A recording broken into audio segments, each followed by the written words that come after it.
Welcome to the Takeover Melbourne Storytelling Awards. We're coming to you live from the ABC's South Bank studios, which is on Wurundjeri and Boonwurrung country. And I'd like to pay my respects to the elders past, present and emerging, and acknowledge the thousands of years of storytelling that have taken place on this country. This afternoon, we're going to hear powerful stories from Melbourne's next generation of storytellers. Hundreds of stories were entered into the Takeover Melbourne competition by teenagers across our city. The 31 winners chosen have had the opportunity to work with ABC producers to have their stories featured across the ABC. Their stories paint an inspiring picture of what it's been like to be a teenager in such a challenging year. Over the next hour, we're celebrating the winners and the contribution that young people make to this great city. Our first winning story comes from TAHLIA from St Andrews. I love the training, I love the dedication that's needed to be a competitive gymnast. So, I'm just going to do those couple of backflips for you, Wendy. My dream is to one day represent Australia. It's looking good. It's a really nice tuck. Because of COVID, recently my lessons have been online. Stretch out. Gymnastics really allows me to zone out and forget about all that we've been through. 11 years ago, we lost everything in the Black Saturday bushfires. I was only 4 and I remember my dad coming in the door and yelling, "Get out now." The fires were heading straight for us. We frantically jumped in the car and raced right through the inferno. We barely made it out alive. Some of our neighbours weren't so lucky. When we returned a few days later, our home, the place I was born, was completely destroyed. I remember the bitter taste in the air, the stench of smoke, and the all-consuming darkness. These trees remind me of that terrible day, but they also remind me how we can heal and regrow. We eventually moved back. We built a shed and that's become our home.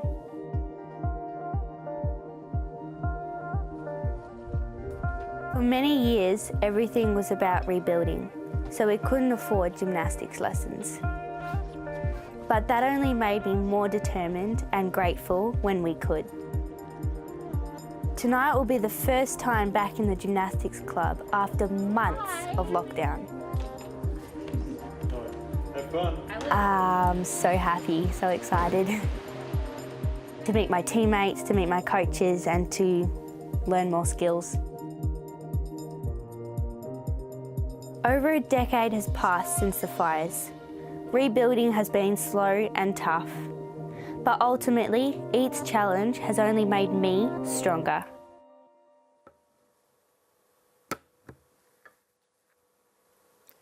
What an incredibly beautiful and powerful story. And TAHLIA joins me now. Welcome. Hi, welcome, thank you. Thank you. I want to know, what was it like for you to tell your story throughout this project? It's definitely been really hard. It's been challenging. It's brought up a lot of hard memories, but it's also been a big burden off my shoulder. It's been great to have the world understand what I've been through, and it's been really exciting in that way. Because you had to go back to some fairly traumatic experiences in your life. That must have been really challenging. Yeah, it was. It was definitely really hard. But of course it's always about that sharing, isn't it? Once you Yes. share a story, then you're known in a way that is sometimes hard to describe. Yeah, it's just awesome. Yeah. It's really good. And how was the process then also, not only telling your story, but now hearing other stories as well? Oh, it's been really great. It's just been awesome. You know, everyone's been so inspirational. It's just been really incredible. And what about for your family, hearing you tell the story? Because you were, as you said, just 4 years old when that experience happened to you, and your family's been through so much together to rebuild. What was it like for them to hear it from your perspective? They've been really supportive. It's been awesome, and I think they're, so excited for me to be able to have this opportunity that I've had. So it's just been really good. Well, I cannot say how grateful we are that we got to hear your story. It's such a unique insight into your life. Thank you so much for being Takeover Melbourne. And now it's time for SWATHI. Thanks so much, Jacinta and Talia. And now it's time to announce the winners of the Takeover Melbourne competition from the southern region of Greater Melbourne. Here is Judith Whelan, the ABC's Director, Regional and Local. Good afternoon. We're immensely proud of the inaugural Takeover Melbourne program. It's part of the ABC's commitment to reflect contemporary Australia and to make sure the experiences of all Australians are represented on the national broadcaster, regardless of their age, geography or background. Whether it's SARA from CRAIGIEBURN's story about escaping ISIS and finding safety in Australia, or Sammy from BRIGHTON sharing how a purpose-built tricycle from the Dylan Alcott Foundation has brought him so much independence and joy. These are stories that the nation needs to hear, and we're thrilled to be sharing them right across ABC radio, TV and online. I'd like to thank our partners, Resilient Melbourne, VicHealth, the Centre for Multicultural Youth, the Victorian Government, and all 32 local governments of Greater Melbourne. Thank you so much for backing young people to be heard. And now, it's my great pleasure to announce the winners of Takeover Melbourne from the southern part of Melbourne. This is the area taking in the local government areas of Kingston, Casey, Frankston, Mornington Peninsula, Greater Dandenong, Glen and Nillumbik. The winners are Jane from WATERWAYS, PAIGE from BERWICK, TABATHA from SEAFORD, Sammy from BRIGHTON, TAMSIN from Mount Martha, Riley from Pakenham, Holly from Glen and LATOYA from Dandenong. A huge congratulations to all the winners. And here are some clips of their candid and courageous stories. Being raised by refugees from Vietnam, I spoke fluent Vietnamese until about the age of 7. I went to a school where there weren't many kids like me, and I felt whitewashed as I got older. My Vietnamese felt forced and unfamiliar to the tongue. I've come to understand that my language is what connects me to my grandparents and my community. I'm no longer afraid of trying to reconnect with my culture. As a young person growing up in state care, all I've ever wanted is to be heard. I'm a proud Aboriginal woman, but being Aboriginal adds its own complexities. For a long time, I thought I'd end up dead or on drugs, because you often become what you're told you are. But I've defied those expectations. I know that there are other kids out there going through what I went through. That's why I'm hoping to become a Koori Engagement Support Officer and help other Indigenous young people achieve their potential. When I was 4, I was diagnosed with autism spectrum disorder and sensory processing disorder. I had to learn what this meant and overcome so many challenges. One thing that helped was footy. Footy is my soul. There's a lot of stigma against people on the spectrum and against girls playing footy. All I want is for young people like me to be treated equally and grow up getting a fair go. I'm deaf and I was born with cerebral palsy, and I can't ride a bike as my balance isn't the best. But last year, things got a whole lot better.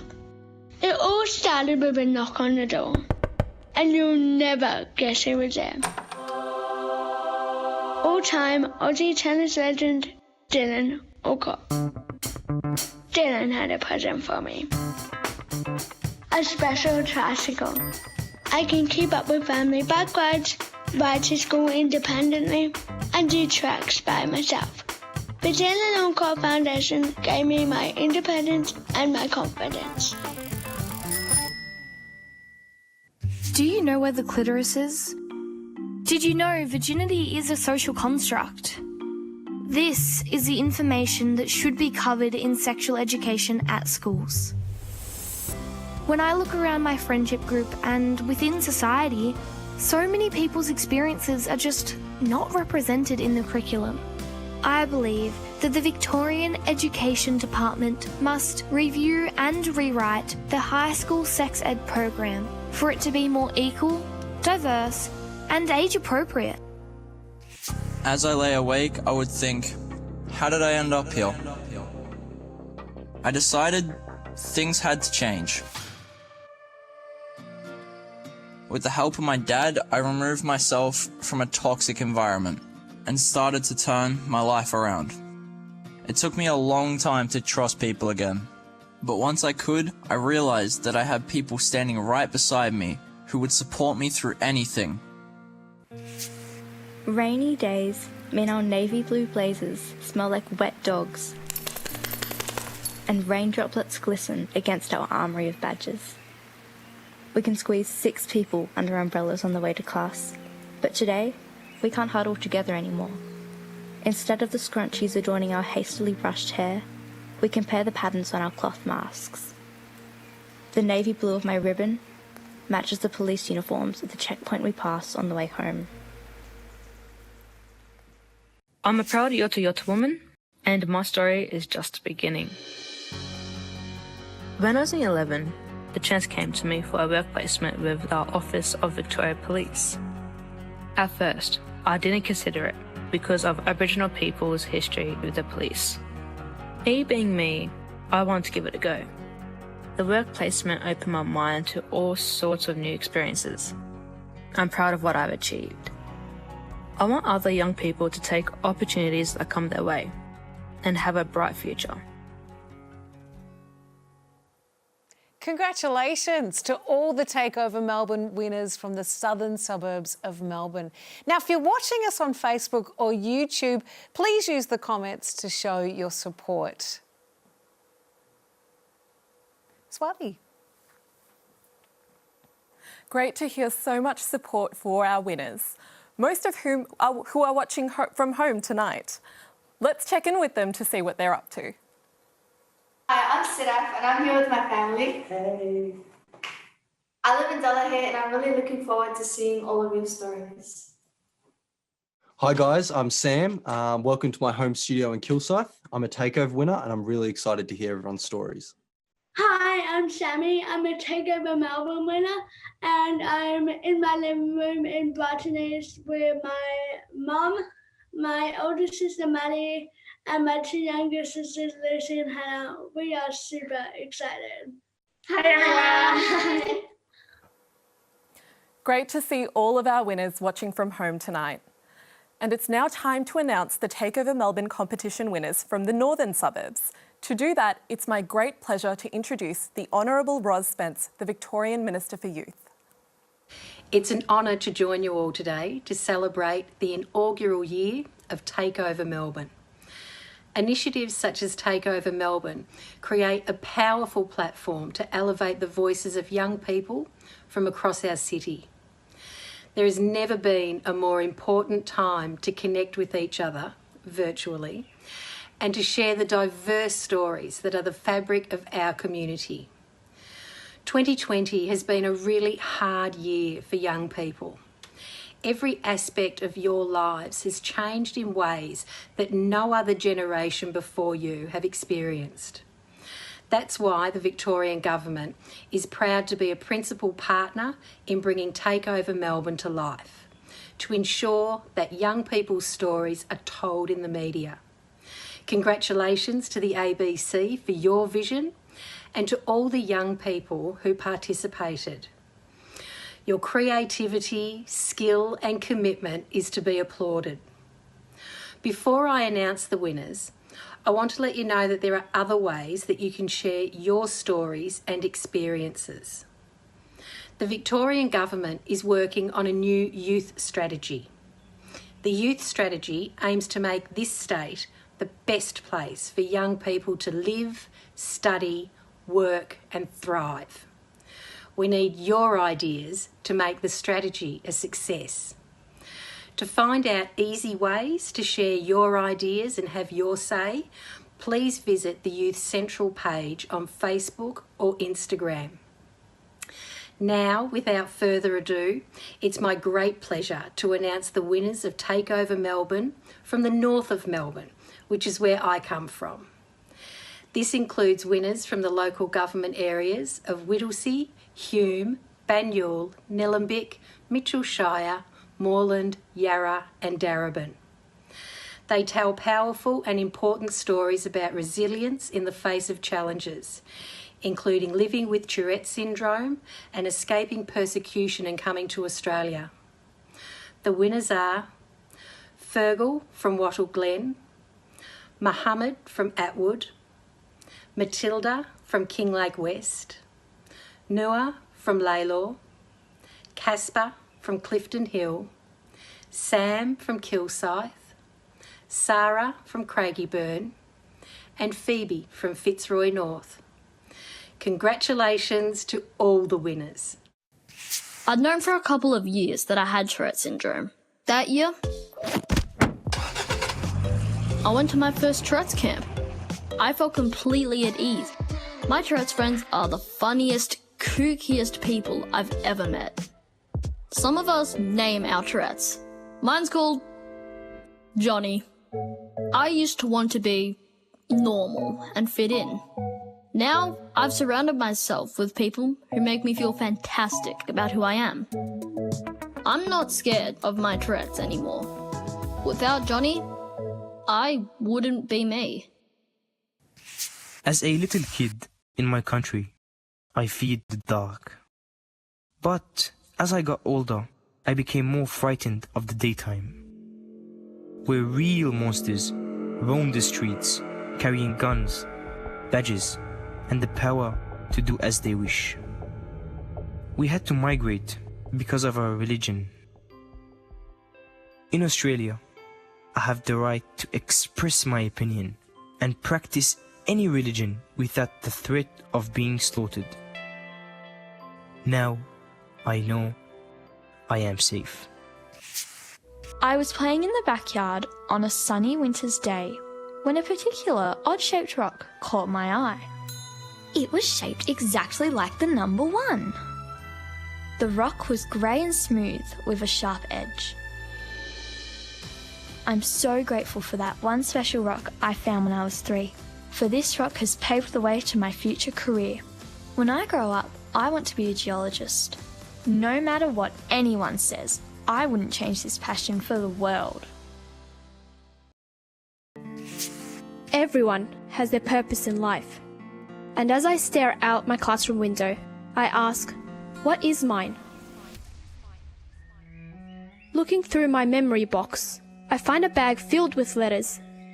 I remember my old classmates in Afghanistan, the language and the culture I had learned, beautiful people who had accepted me.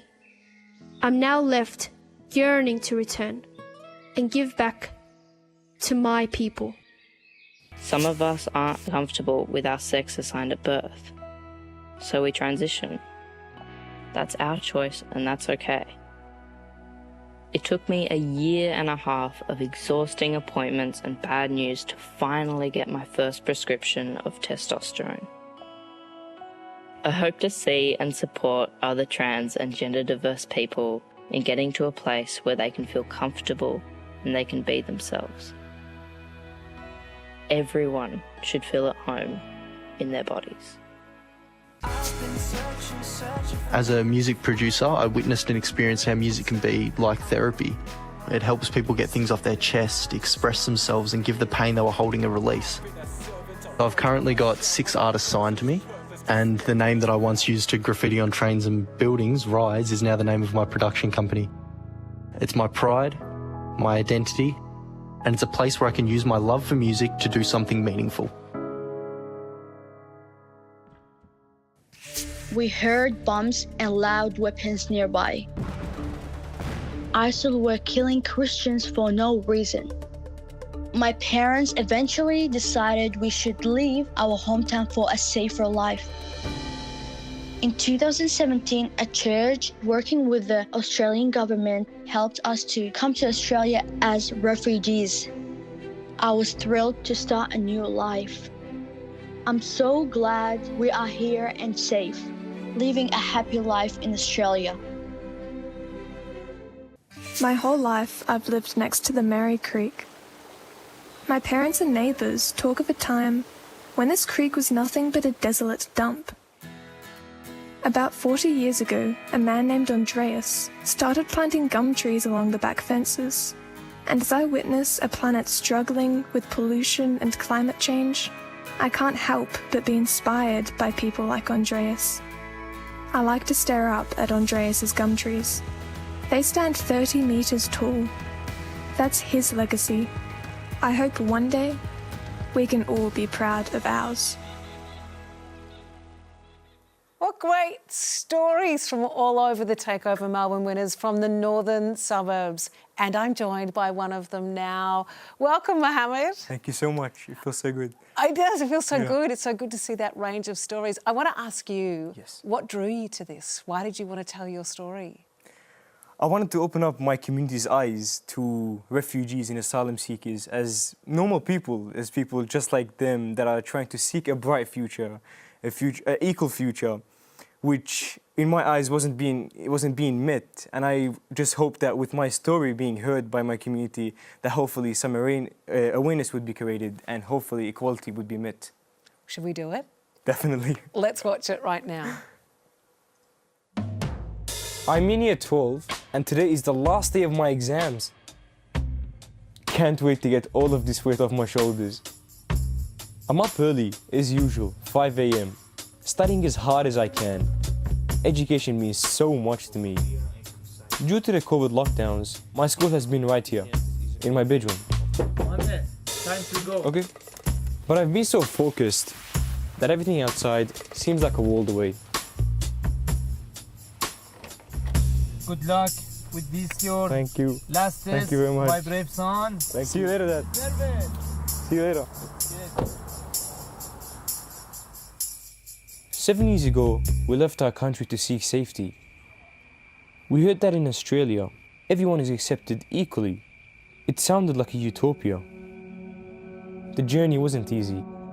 A plane trip, a rough ride under a plastic sheet in the back of a truck. We spent 3 days on the wild ocean in a small rickety boat. Seeing the Navy with the Australian flag, bright blue, waving in the air, people were crying and yelling, "We are saved!" We were taken to a detention center, and later I would learn English. Refugees, we have a different path to becoming Australian, but that does not define who we are. I've been here for more than 7 years now. A highlight was a recent trip to Canberra. A photo of me was in the National Portrait Gallery. On the note it says, "My goal in life is to become the future Prime Minister of Australia." To achieve this dream, I want to study law and politics so I could actually make a difference in the world. For asylum seekers, universities are so expensive because we are counted as international students. For me, the only way to go to university is to get a scholarship, and that's why I'm studying so hard. Hello, my man. Congratulations. I hope so is the best to finish in the right way and finish here to end. It was very hard, but the stress is all gone now. It's good, yeah. I don't want to be judged by my past, my religion, or the color of my skin. I just want to be seen as a 17-year-old with high hopes. And it's exciting to be sitting here with the future Prime Minister of this country, Mohammed. How do you feel? You've actually finished your exams? I feel so good, but also I feel like the burden still continues. I have to continue this mission no matter the cost and just hopefully create some equality for us refugees and asylum seekers. It's a really, like Tahlia's story, you had to go back to some traumatic time. How was that for you to find that and to tell that story? It was very tough and emotional. Actually, some tears came back after the filming, but it was also a reminder of how far as humans, as people, we can go through so many challenges, but then build and become so much stronger to face the ones that are coming. And I just felt like that really gave me some power and strength to say, yes, the future might be hard, but I'm going to get through it. Oh gosh, I want to hang out with you all the time, Mohammed. Storytelling, how important do you think it is to tell our stories? It's definitely very important. I feel like it's a building block to the future, but also a way for families and communities to connect, because with stories we can remember the past, the present, and we can even emerge on the future a little bit by saying, this was your grandparents and look at you. You're going to carry on this tradition further on, which I just feel like it's an amazing tool that we can use. Mohammed, I feel very lucky that we've had an opportunity to spend some time with you. Thank you for your story. Thank you for your participation. Thank you very much. Over to you, SWATHI. It's time to announce the Takeover Melbourne winners from the eastern suburbs. To do that, I'd like to welcome to the stage Dr. Sandro De Mayo, the CEO of VicHealth.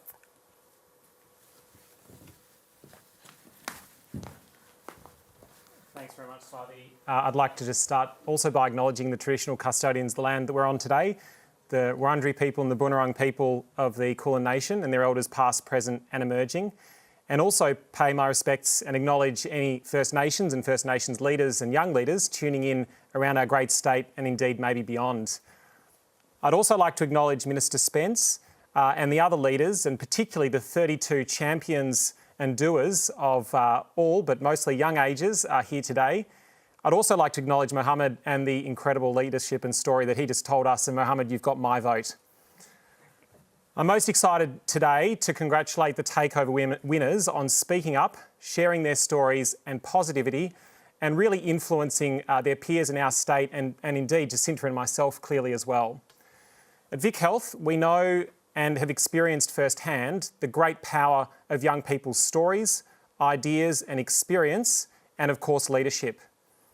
We recently included their voices and engaged their voices to work with us to define and decide where the largest grant round in our history, aimed at including and supporting young people, where that money went out across Victoria. It was the first time we've worked this way with young people and actually handing over the power of decision making to them to decide where that money goes, to ensure that it's able to be used in the most appropriate way to help young Victorians right now. An incredible experience for us, but also I think a powerful sign and reflection of the insight, the leadership and the possibility of what happens when you truly hand over power to young people. As a health agency, we know that a lack of engagement, though, of young people and the absence of young people in decision-making can have the opposite effect. It can have devastating impacts on the mental health and wellbeing of young Victorians and Australians, but such exclusion can also result in poorly designed and irrelevant policies, programs and services being rolled out for young people. I really therefore applaud the ABC for hosting this fantastic initiative.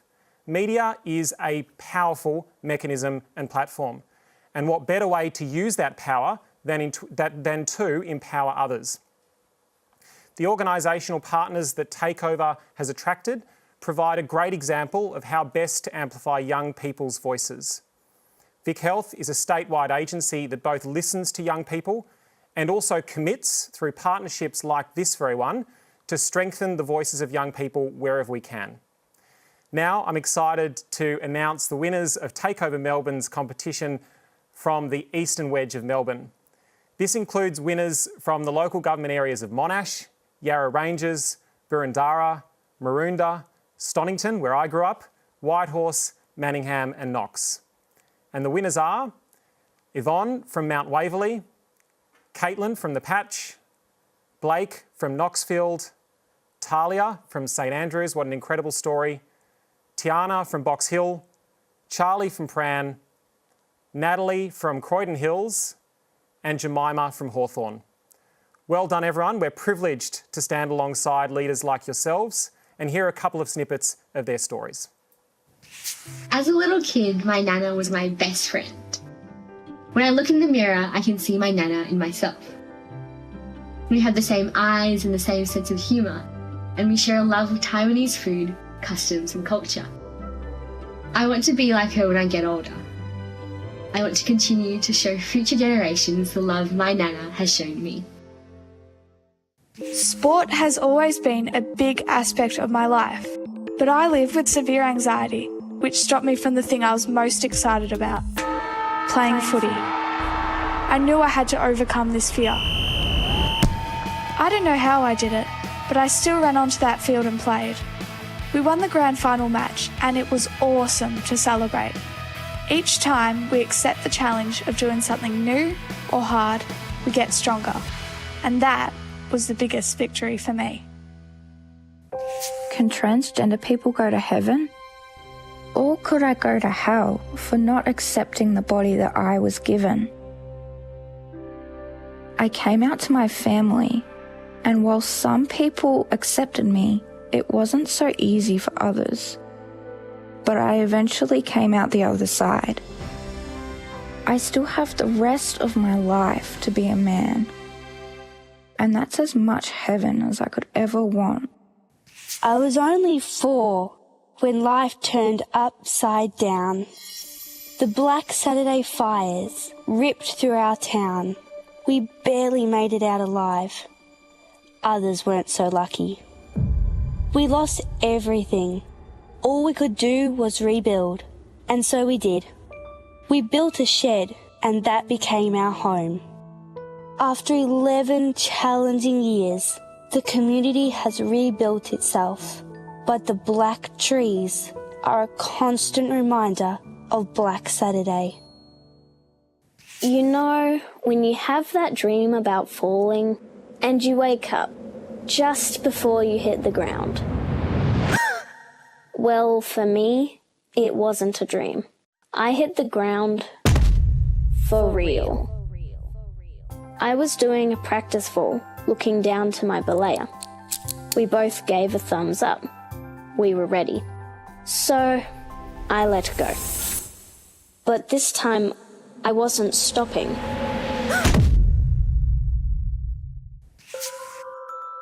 My friends first noticed my eyebrows were patchy and thinning. Then Mum started seeing bald spots on my scalp. I was 10 years old and I didn't really know what was going on or what alopecia was.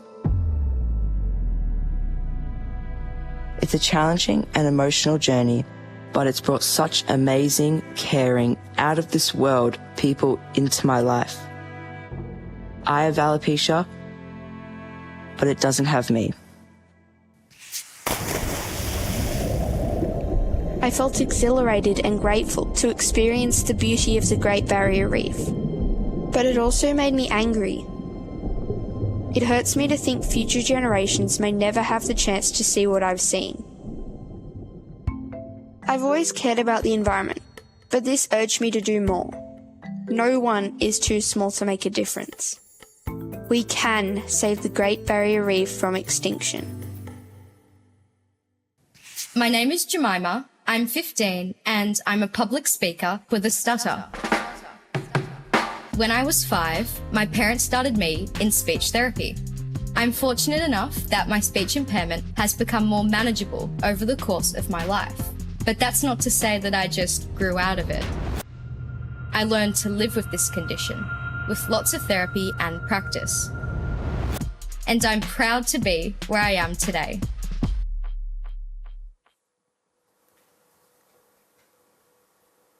Congratulations to our Takeover Melbourne winners from the eastern suburbs, and thank you to Dr. Sandra DeMayo and VicHealth for their support.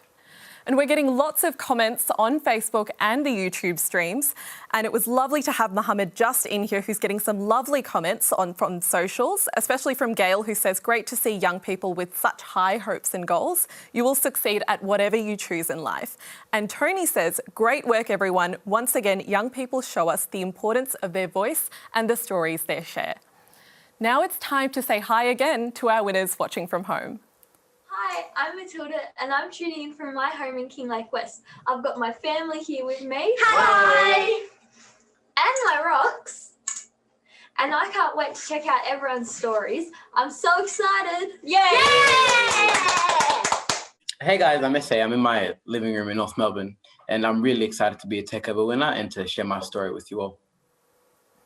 A big hello again to all our winners watching from home. We at the Takeover team are so grateful to the winners and their families for working with us to produce their stories in such a challenging year. And now to announce the Takeover Melbourne winners from West and Central Melbourne, it's my pleasure to introduce the Lord Mayor of Melbourne, Sally Capp. I'm delighted to be part of the Takeover Melbourne Youth Storytelling Awards. I would like to acknowledge the traditional owners of the land on which we are gathered in the City of Melbourne, the Bunurong, Boonwurrung and the Woiwurrung Wurundjeri people of the Eastern Kulin Nation, and pay our respects to their elders past, present and emerging.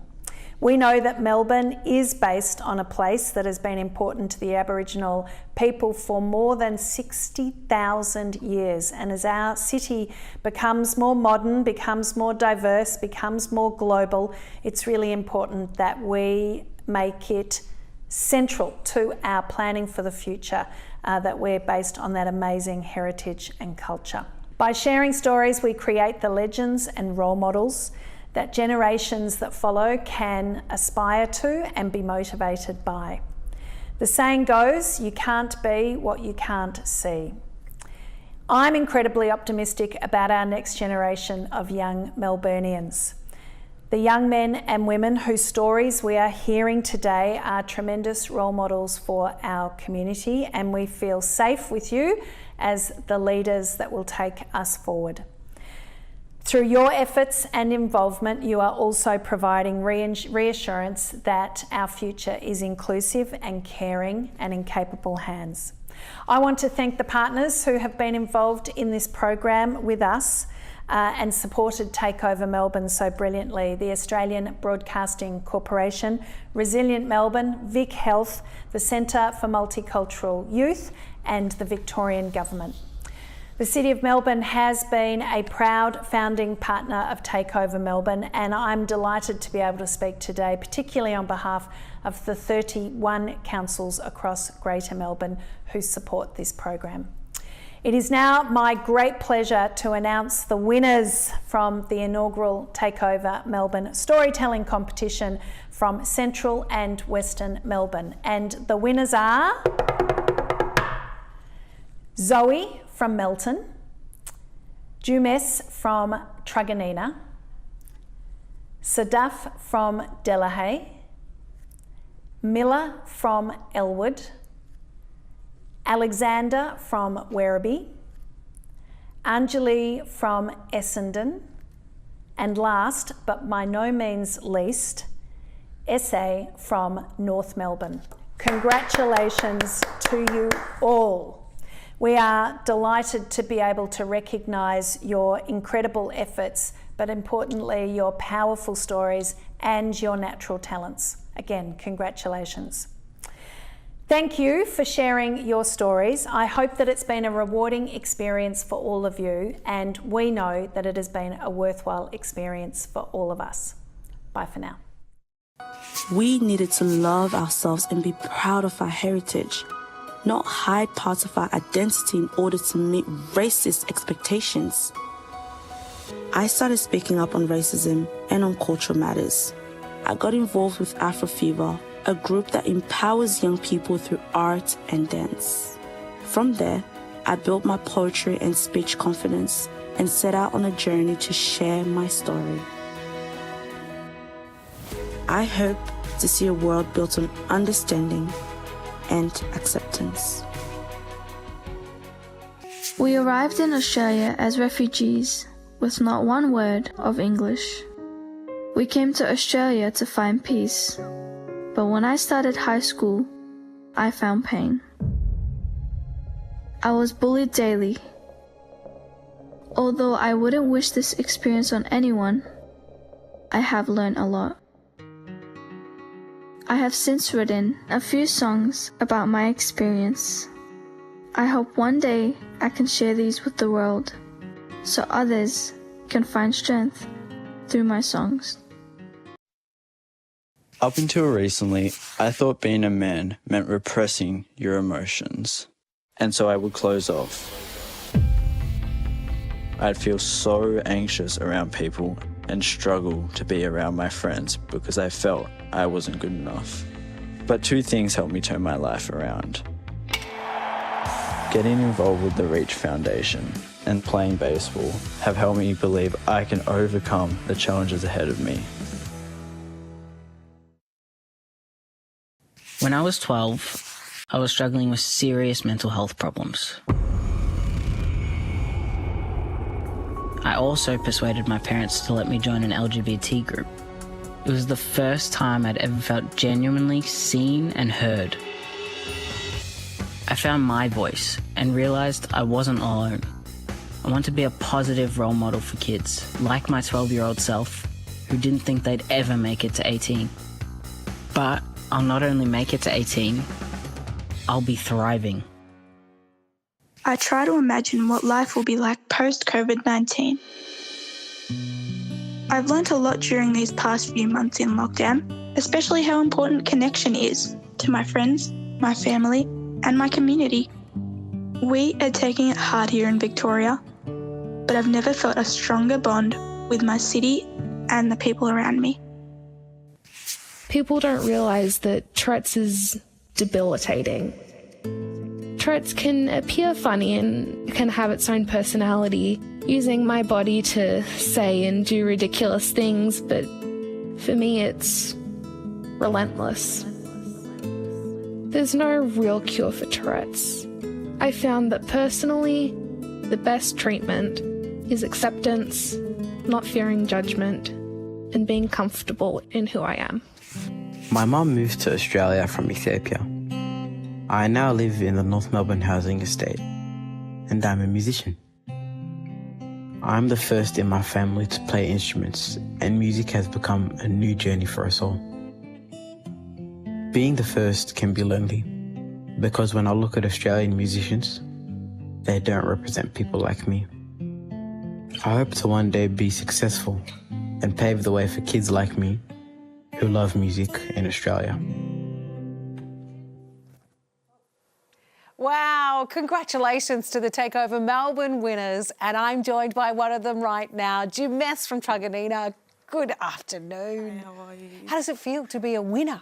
It feels great. It feels amazing. Like, you can't really describe how it feels like. You're kind of nervous, but not really, and excited at the same time. That mixture between the two. Yeah. Look, I'd love to talk to you more about your story, but maybe we should see it first. Do you want to introduce it for us? Great. My story is about racism and just me finding my roots and confidence in who I am.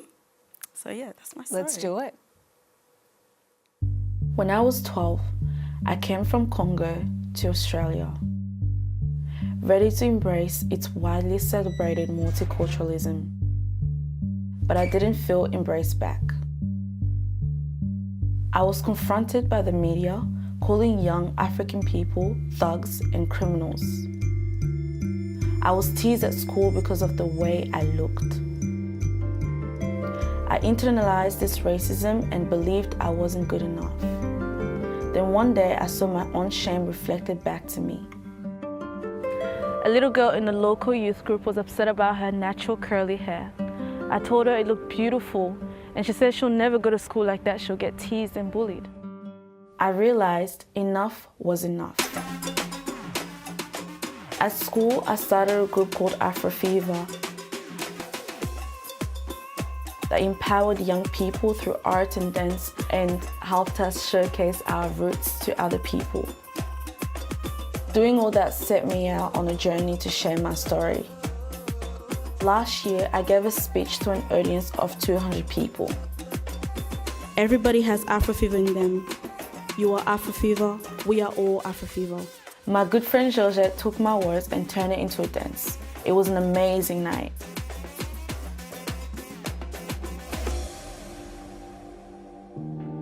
I've now started hairdressing, another way of expressing myself and my roots. And I love seeing my African sisters be happy about who they are and what they have. I am both hopeful and scared for the future. I see more diversity in the community, but also more racism in the world at large. I want a world built on understanding and acceptance, and we need to strive to make that happen. Well said, Jumes. It's incredible to hear your stories, the eloquence with which you told it. What was the experience like to go through and to have these reflections and share them this way? It was hard, especially having so many people believing what the news gives them. It was pretty hard taking yourself out of that name labeling, out of that just perception of other people about who you are. And when people keep telling you what you are and negative things about your culture, you become that. So it was pretty hard getting myself out of that. But I'm grateful that I found my roots and found confidence in who I am. So yeah, that's great. I found that reflection where you were talking about that young girl speaking to you about how she felt about herself, and that was that moment for you where you really reflected on your own life. Do you think storytelling helps us to reflect in this way and to share things that we need to share? Yes, definitely. I think that it also educates a lot of people and just like makes people analyze the issue of things, of anything. So yeah, storytelling is basically, it's a great way of educating other people. And there'll be more of that from you, I think. Yes, definitely. Indeed. Congratulations. What a worthy winner, and thank you for sharing your story so beautifully. SWATHI. Congratulations, Jumes. And to all of our 31 Takeover Melbourne winners, thank you so much for your bravery in sharing your stories. Check out all of them at abc.net.au/takeover. That's it from Jacinta and I hope you found it as inspiring as an evening as we have. Good night.